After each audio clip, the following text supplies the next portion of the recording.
I would say become an expert in trauma. And I'm serious, and it's a huge burden to put on families, but it makes a world of difference. Since all of our kids came to us from foster care, they didn't come to us because everything was okay in their life. There has been some form of abuse or neglect that has brought them to you. Kids do well if they can. And what that means is if a kid could do well, he would do well. So kids that have experienced trauma are not trying to push your buttons. And if he's not doing well, something's got to be standing in his way. And as parents, we want to figure out what's standing in his way so we can help. Think about what need are they meeting by using this skill, this survival skill. What's happening with that little hurting child underneath, and how can we meet that need so that they don't need to have that behavior anymore? Ask yourself, what is really driving this child's behavior? What is the fear behind this behavior? I was scared of everything. And no one gets you, and you're just alone. And I just felt alone.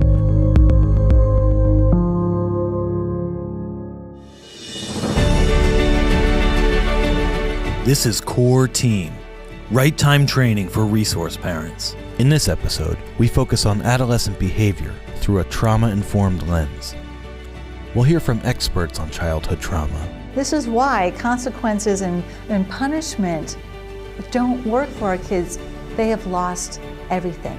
We'll check in with veteran resource parents. And so how do I figure out what's really going on beneath the rage? We'll listen to the voices of youth. I never knew stability. I never knew consequence.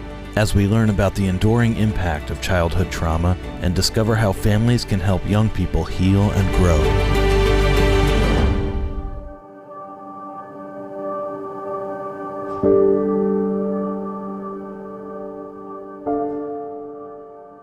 When I was growing up, we moved a lot just because of the trouble that my parents would consistently run into with their just non-law-abiding behaviors. I never knew stability. I never knew consequence. I never knew that you get rewarded when you do things well, even.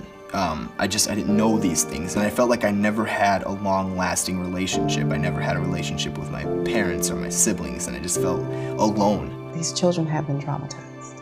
Okay, they wouldn't be coming to you if they weren't. In total, I was in 22 foster homes. I was in one group home and 2 juvenile detention centers. Well, my mother, she lost custody of me at 6 years old, and it was due to drug abuse. Me and my sister, we would always get into trouble, and my mother being so stressed out, she would, you know, she would beat us and things like that, more so me, but I would always threaten to call the police on her or whatever. So one time I actually did. I called the police and I hung up, but they came anyways. It was a mess, so they took us out. I was sexually abused.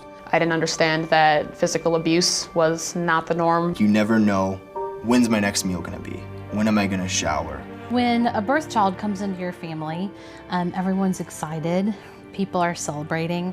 But when our children come to us through foster care, they're with us because something really scary or sad has happened in their family. We've had children come to us because they've been removed from their birth parents by the police. We've had children come to us from the hospital because they were there because they'd been hurt or abused by their family of origin. Or just found abandoned in a car. Yeah, one of our children came to us because he was sitting in a car for lots of hours alone, scared and screaming and crying. I adopted an 11-year-old girl from the foster care system.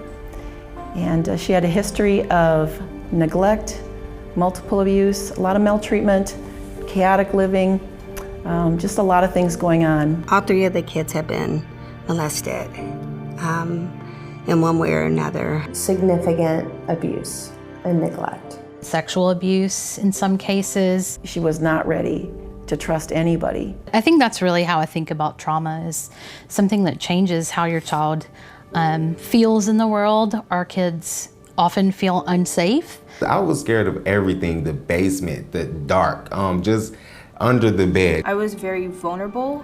I was always trying to ruin it, if that makes sense. Just, it's overwhelming. When Michael came to live with us, and for years afterwards, he was terrified when the doorbell rang or someone knocked on the door. And every time the doorbell would ring, he would scramble up a bookshelf or try to hide under furniture. Dive under things. He would cry, he would begin acting really erratically, and I didn't understand this at all.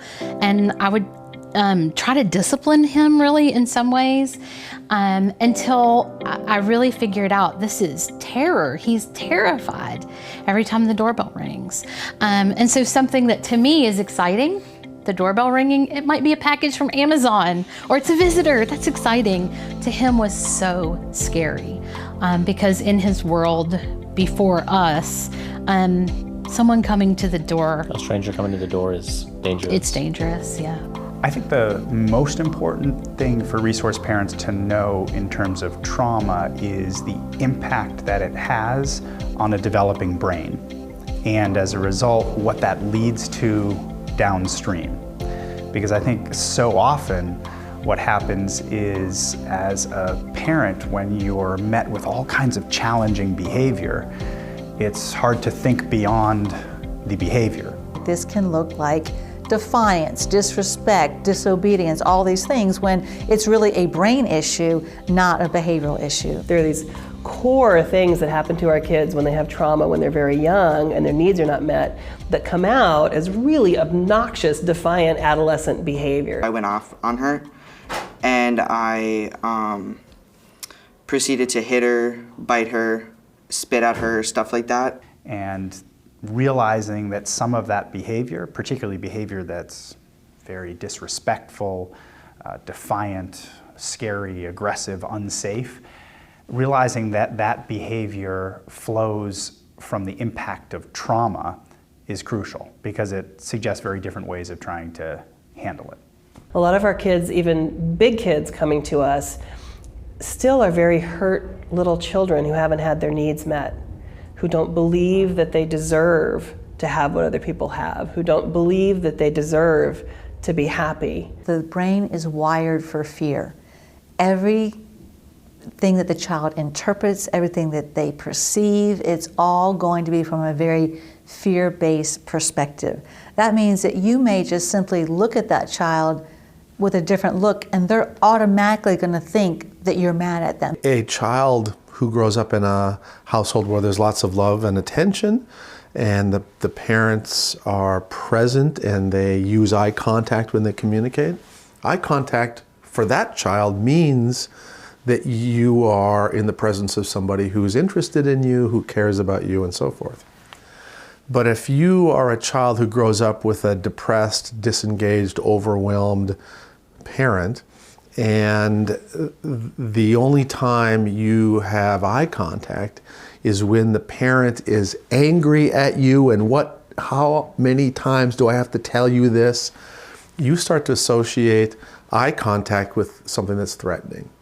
They may be very, very bad at reading nonverbal signals. So they may, for example, over-interpret a little bit of frustration. They automatically think that they are in trouble, that they are going to get kicked out, that they are the problem. I remember so many homes where they would be upset, and because of prior trauma, because of other situations of not being told what I did wrong, I always thought I was the reason that you were upset, even though it could be something completely different that I don't even know about. So they see everything from a fear-based perspective. You can ask a child just to empty the dishwasher, and all of a sudden you are in this 2-hour argument about it. And it's no longer about the dishwasher. You see, it's where they are stuck in that fight, flight, or freeze response. A young person's anxiety may trigger the fight, flight, freeze response, an adaptive human reaction to danger, real or perceived. In a dangerous situation, a youth may fight. I fought with the mom a lot, not physically, just we never agreed on anything. We always argued, we always fought. For a child that is always confrontive, they're always arguing, they're stuck in a fight mode. They will argue about anything. Others do whatever it takes to remove themselves from the perceived danger. This is flight. I wanted to get away, and I used every opportunity that I could to get away for as long as I could. Or we got our runners. Lots of kids just run out of the house, which can be a very unsafe situation as well. Those are kids that then, when the minute that they feel threatened, and again, this is their perception, you may not be threatening so much, but it's their perception that maybe if Dad asked me to empty the dishwasher, what if I don't do it right? If I don't do it right, then Dad's gonna kick me out of the house and they're gonna send me to the next foster home because I might put something in the wrong drawer so I can't do it. They're like, well, then I'm just gonna leave. Now again, that doesn't make sense to us as adults with logical thinking, but when you are in a fear state, there is no logic. Some young people freeze. If they're talking to you about something, then if you pretend not to listen or just don't listen at all, they'll stop talking. They'll stop trying to create this connection with you. They shut you out. That's a kid that's really more in a freeze response.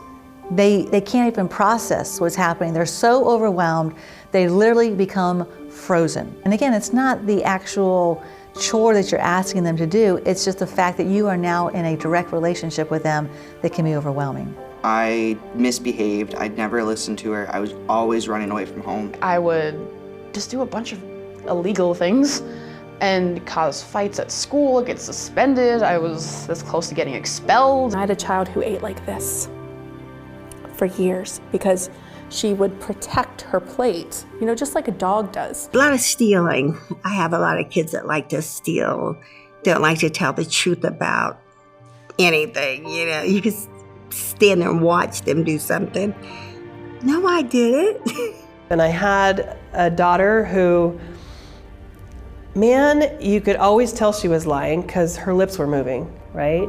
And this kid told hundreds of lies a day, hundreds. It's times where he would just climb out the window and leave when I would say, you don't have to do that. You could just walk out the front door and come back through the front door. Look at the behavior of your child and then go back to say, okay, could this be a trauma response? It's really upon us as the parents to look at what's the unmet need there. And let's not get all caught up in the surface behavior. Let's look at what the need is. Because if we can figure out what the need is, then we can meet that need in a healthier way, and then the behaviors actually dissipate on their own. Ask yourself, what is really driving this child's behavior? What is the fear behind this behavior? You're gonna find the solution is right there.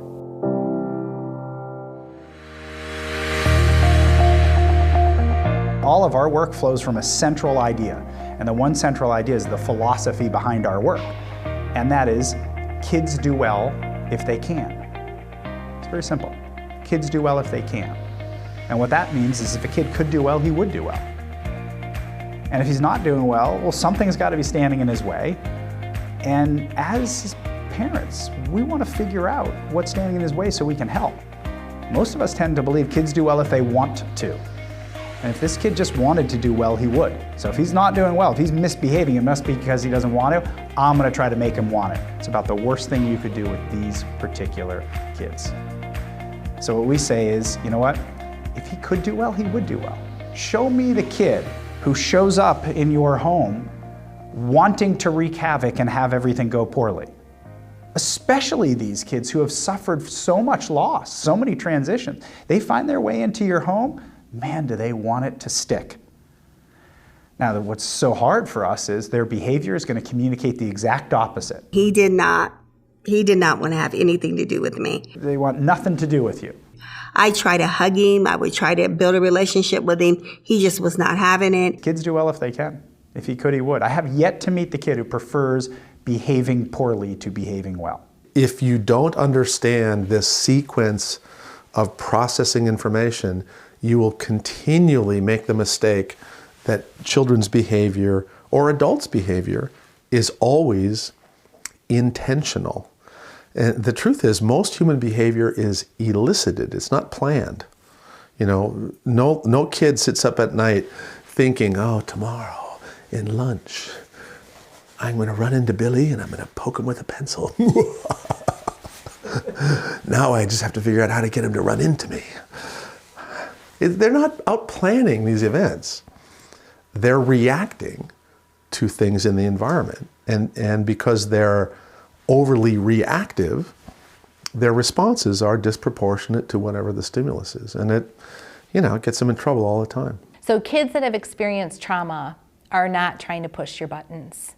They know what they need, and really from a strength perspective, we need to look at that as they know how to get my attention to help them get what they need, right? So they often appear to be trying to make you crazy, when in fact, they're either just being who they are, or they're trying to communicate with you in a way that says, I need you, I need your help right now. When you have a child who's dysregulated and out of control, the truth is that's contagious, and we feel dysregulated, and then we almost get panicked about getting them to stop or comply or behave. And so we do all kinds of things to try to regain control. Many of them really aren't going to help the child. Some of them actually will be even more dysregulating. Sometimes parents get frustrated that they can't get this child to cooperate. They can't get them to be a part of a healthy family system. And they say, well, they may give a consequence. Well, I'm going to take away your Game Boy, or I'm going to take away the books in your room. I'm going to take away your TV, or whatever it is. Well, it doesn't matter. This child has lost everything. You can't make it worse for this child. This is why consequences and punishment don't work for our kids. They have lost everything. If you're responding from a consequence model, like off the bat when something goes wrong, if you're prone to yelling, if you are prone to using punitive measures, you're going to damage the relationship before it can ever even start. Consequences do nothing but add more stress and more fear. Other traditional parenting techniques, like timeout, also miss the mark. We try to apply traditional parenting to children who've not had early nurturing needs met. They don't understand that. They do, however, at a sensory level, know the experience of rejection. They know the experience of abandonment. They lived it. So, for example, timeout, tried and true form of parenting, successful. It doesn't work with kids who don't have secure parenting. Why? Because it replicates abandonment. So for them, being put into timeout is incredibly anxiety producing. I think when a child is acting out, you have to recognize that they're dysregulated, they're out of relationship, and so the best thing that you can do is pull back into relationship with a time in. So let's say we have this child that is disrespectful and calls you some bad name, profanities going everywhere. Instead of saying, well, you just go to your room until you can be nice. No, I want you to say, you know what, let's stop, you and I, let's go for a walk. I want to do a little time in. So what I say to parents is use time out if you want. Go with them. The time in is the teaching moment. If they go back to their room, they're not learning how to self-regulate in a positive way through relationship. They're learning how to get away from the family. We need to help our kids get back into the family. And so that's why I advocate for time ins instead of time outs. Most of us parents, we try to make kids do what we want them to do. And this is going to sound a little harsh, but in essence what we do is we try to use power and control to make kids do what we want them to do. And you can get away with that with some kids. With kids who have had a lot of loss, trauma, stress in their lives, you can't get away with it. So what's the opposite of that, though? What's the opposite? What would you do to try to keep somebody calm when they're starting to get dysregulated? And in my mind, there's only a couple of things you can do.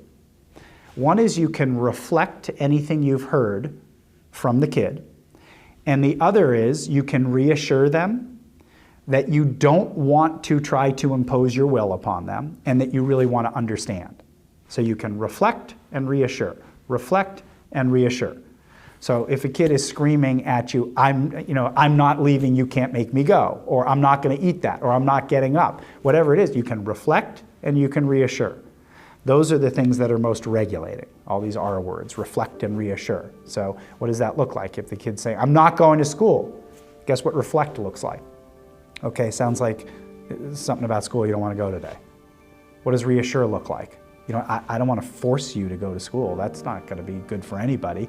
If you've got a good reason, I just want to understand. In other words, ask for information. But that's counterintuitive, because most of us, the answer to our own anxiety is action. Whenever there's something that's bothering us, we want to do something, right? We are always trying to solve problems right when they're happening. And it's the worst time to solve a problem, because your kid's already worked up, and let's face it, so are you. And two worked up people do not do a good job of problem solving. It's really important to recognize that words to a dysregulated child make them more dysregulated. So you should really think carefully about when you bring things up. Really, we talk too much. And for kids who have trauma histories in particular, when they're dysregulated, they're not hearing anymore. So just shut up and listen, observe, be curious. Then when she was calm, you could talk. You can't talk when someone's up here. You have to wait till they're down here. And the crazy thing is that the problems we have during the course of the day, they tend to be pretty predictable. The same thing that causes trouble today is likely to cause trouble tomorrow or the next day. The challenge for resource parents is finding the right time and place for a problem-solving discussion. What it looks like is catching your kid anytime they're calm and accessible. Broach the subject with a neutral observation. Make a neutral observation about the situation that is hard, and call it the situation, not the kid, not the behavior, and then let's try to gather information. Anticipate the youth's reaction and prepare to reflect and reassure. Anytime you try to have a conversation with one of these kids, the first thing they're thinking to themselves when you say, hey, you know, I've noticed, or can we chat about something? The first thing they're thinking is, what did I do? And because of that, they get a little bit what I call dysregulated. Their emotions start to take over. And the problem with that is then they start to lose access to the smart part of their brain. So we need to work overtime to help them know this is a safe place to talk. Ask questions. Talk less. Listen more. One of the things you want to communicate is that you may not like their behavior, but you think they got good reasons for it. And again, when I'm saying good reasons, I don't mean let's delve into his traumatic past, which is probably going to re-traumatize him if we try to make him do that. A mistake that people fall into a lot is feeling like they need to get into like the deep, meaningful conversations as soon as possible, and I think that's a mistake. Don't force the kid to like talk about something they don't want to talk about. If the kid's not talking, okay. Like just be that presence, because maybe kids have never had an adult, a safe adult present with them before. So just the power of being present with someone doing anything that's human, I think is a good way to build that initial connection without being too direct. Knowing that there is somebody that's willing to just sit here with me while I go through my stuff by myself is powerful. It can help a lot. And that definitely helped me with a lot of trust. So kind of like let them warm up to you and like, you know, kind of let that flower bloom. I think it's important for you to follow their lead when it comes to them talking about their trauma. Okay? They may not talk about it, and that's okay. The hardest part for many people, particularly people that are very nurturing people that want to help and want to heal, is that you have to put all that aside. And you have to remember, they need to drive this process. So they'll tell you when they want to talk to you about it. They'll tell you how they want to talk about it. They'll tell you how long they want to talk about it. Like I said, it just let the flower bloom. It takes time. It takes that space. It takes that kind of like level of trust that they build over time. These are kids who've had a really hard time trusting adults. They've had so little in their lives they've had control of. And so when we keep probing and poking, they keep protecting.